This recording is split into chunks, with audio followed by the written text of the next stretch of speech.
Hello YouTubers, Alaska Prepper here. Let me start off by saying I apologize for the lighting. It's terrible in here, but I'm in my truck. I haven't done a truck video in a while. Well, I just got home from taking little Miss Alaska Prepper to school, and I was like, you know what, let me just stay in the truck and talk to our community members from inside the truck, because it's nice and comfy in here. I got my hat on because it is chilly outside and I just haven't taken it off, and I don't think you want to see my bed head after I take my hat off. But ladies and gentlemen, I just read the news this morning, and instead of sitting at the computer and actually going through the articles with you, I just wanted to go over one main article that I went through, and I'll leave the link to that article in a pinned comment, all right, for any of you that want to revisit it or want to go take a look at it. But I remember talking to you all a while back, and I remember saying this a few times. I think I've done a couple of videos on this, that if you ever hear a government official or a government pundit, or that if it ever does happen, to stock up on whatever it may be that you need ASAP. Well, and that was price controls. So if you ever hear that we're going to have price controls where they're going to freeze prices, and you know the government's going to step in and say, yep, Mr. and Mrs. whatever company you are, you can't charge more for this than what we say you can charge, to go get as much of that stuff as you can, because eventually that company will run out of business. Because with inflation the way that it is, if they put price controls on something, eventually with the way that inflation is raging, eventually the input costs for a company to build or produce whatever it is that they're producing, eventually it will be more than what the price controls are set at, than what the ceiling for that price is set at by the government. So eventually they'll be gone, and there will be scarcity for whatever item that may be. But I failed to mention one other thing, and this article reminded me of that today, and I was like, wow, you know what? That is a major, major problem if the government nationalizes the energy industry. Be it the oil industry, whatever kind of industry the government nationalizes will eventually fail. Take a look at Venezuela. Well, first, let's talk about this article a little bit. So obviously the administration has to find someone to blame. Right, they have to find someone to blame for the high prices at the gas pump, for distillates like diesel, heating fuel, etc. And of course, they're blaming the corporations that actually make these things that people need, the corporations that refine the oil. However, when you peel the onion back, when you peel the layers of that onion back, you'll see that it's because of regulations that oil companies or refineries can't refine more than what they are right now. Right now, our refineries, they're pretty much at capacity as far as refining what they can refine in a given period. And why is that? It's because of the regulations that government has put forth. In addition to that, all of the sanctions that have occurred, that have created a shortage in the oil market, in the gas market, and all of the peripherals that come from oil, has created a shortage. Why? There really isn't a shortage, but because of the sanctions, we are now not purchasing any oil from the Big R. And in reality, there's a lot of distillates that are being purchased from the Big R. You know, that country that starts with a Big R. It's just being diverted from one place to another and making it look like it's not coming from there. But for example, I do believe that there are some countries in the EU that are purchasing like diesel from, I think it's from China, and China is purchasing it from the Big R, right? So how much sense does that make to put sanctions on a country, on a particular item, and then just buy that same item from somewhere else that's buying it from that country? But I digress on that. So this administration is being, I guess, advised by some of their officials that we should nationalize, or that the government should nationalize the oil companies. At least that's what I got from that article. And it reminded me of Venezuela. I've seen several documentaries on Venezuela. I've talked about Venezuela a lot. And there was one particular documentary, and I read about it as well, where it said that after they nationalized the oil companies in Venezuela, all of the experts, not just the executives that were making the big bucks, but all of the experts, all of the people that really knew the business, that really knew how to do it efficiently and do it right, they pretty much fled the country. Because in nationalizing the oil industry, they're not going to get paid what they're worth. For example, let's take a look at Cuba. In Cuba, if you go to school, or they tell you that you're going to go to school to be a doctor, right? You'll go to school to become a doctor for however many years, and then they pay you 50, 70 US dollars a month in Venezuela to be a doctor, a medical doctor. All right, ladies and gentlemen, it's the same thing. If you nationalize the oil companies, the people that have the skills and the expertise to run it efficiently, what happens? They flee. They flee to greener pastures. They flee to other countries that are going to treat them better and pay them what they're worth for their skills. What's the first thing that this administration did when they took office? The first thing they did, I believe it was the very first thing they did on the first day, was shut down the Keystone Pipeline.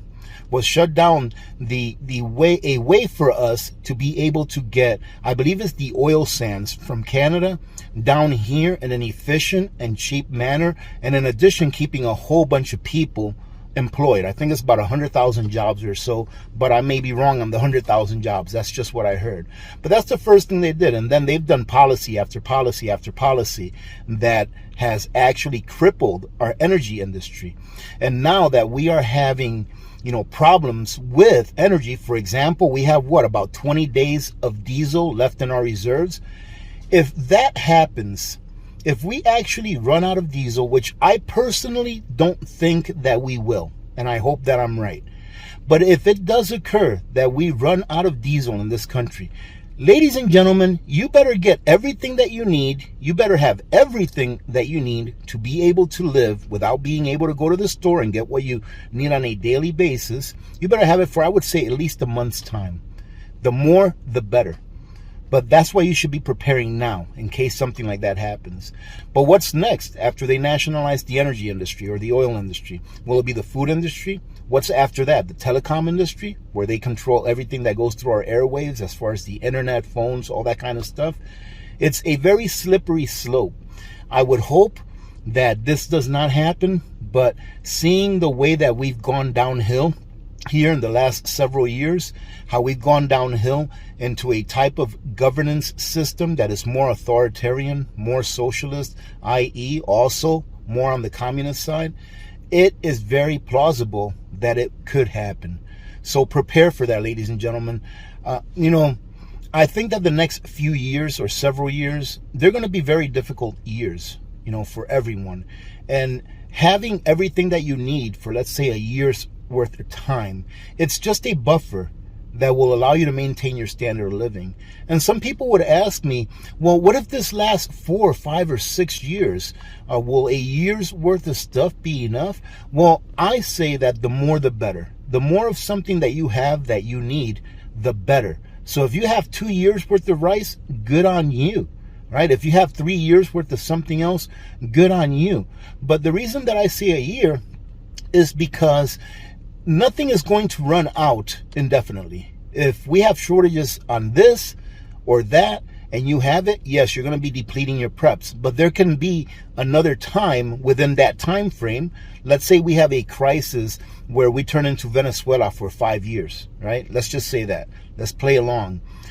So let's say that we run out of rice. Well, you got plenty of rice, right? We run out of rice for 6 months. You got plenty of rice to get you through that 6 months. You deplete your stock levels for that 6 months because you can't get it anywhere else.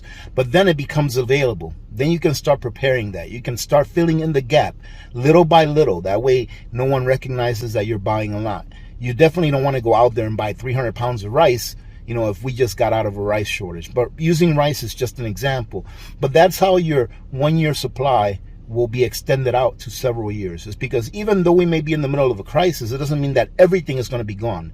What I believe will happen first and foremost is that people will be priced out of food. So if you haven't started prepping, or if you've just started prepping, try to stock up on as much stuff as you normally eat and normally use on a daily basis now at these prices, because the prices are only going to increase. I don't know if I should say this or not, but I'm going to say it, and let's see what happens. I have a feeling that in about another couple of weeks going forward, that the price of fuel, i.e. gasoline, diesel, Any distillates that come from gas, that come from oil, is going to start to skyrocket. It's going to start to go on an upward trend, and it's not going to stop, which will in turn hurt our economy, which will in turn have a lot of people losing their jobs, have a lot of businesses closing down, because there's going to be so much input expense that there's going to be companies that they just can't do it anymore. And I would hope that they don't nationalize anything. It's never worked anywhere. I mean, look at the USSR. That's what they used to do in the USSR. I saw a documentary years ago, maybe 10 plus years ago, where they were doing a comparison in Russia after the USSR had, fallen, and it was Russia. They still had some policies that were communist in that country. And they compared restaurants that were nationally run against restaurants that were not nationally run.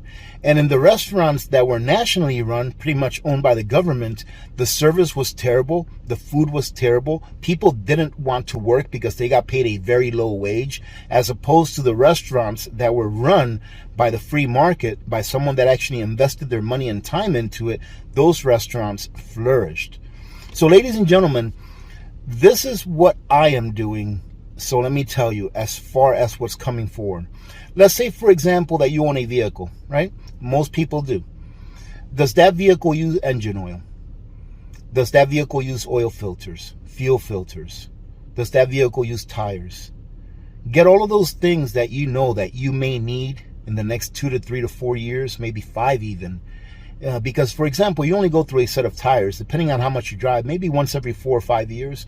That's about what I go through. About every 4 or 5 years, I go through a set of tires. Get those things now, stockpile, especially those things that don't go bad. If you have a well, go ahead and make sure that you can service that well. Have the things that you need to service that well in case something happens to it and you can't get the part. See, there was a part for my wife's truck that we've been waiting on for a while, and it finally got here. And when I went to get it fixed, guess what? We need a different part for it as well. That wasn't diagnosed the first time. So now we had to reschedule our appointment again after waiting a couple of months to get this thing. And you don't want to be sitting in a situation where you may be needing a well pump because yours goes bad, and you can order one, but it's not going to get to you for 2 or 3 months. What are you going to do for that 2 or 3 months to get that part that you needed? One of the things that I did, since my house is not run, my house water is not run by a utility, I have to actually haul the water myself, and I had to make my own little water utility system under my house where I have a 1,000-gallon cistern, and I have pumps, and I have the water pressure tank and everything. I had to install all of that. One of the things that I did is I went ahead and I got an extra pump that is the exact same one as the one that I installed when I first installed it. I didn't get it for a few years after, because I was thinking about it, but I just couldn't afford it when I first built my house. But I did get one. As soon as I could afford it, I got one, and it's sitting right next to the pump that's working right now. If something happens, it would take me maybe an hour to change it out. Those are the kind of things that you need to be thinking about right now, especially if you have all your food, if you have all your sustenance, if you have your medical, if you have your self-defense, if you have all of those things right now, you want to start getting ready and getting things that you normally don't think about. Windshield wipers, right? How many people think about having an extra set of windshield wipers in your vehicle?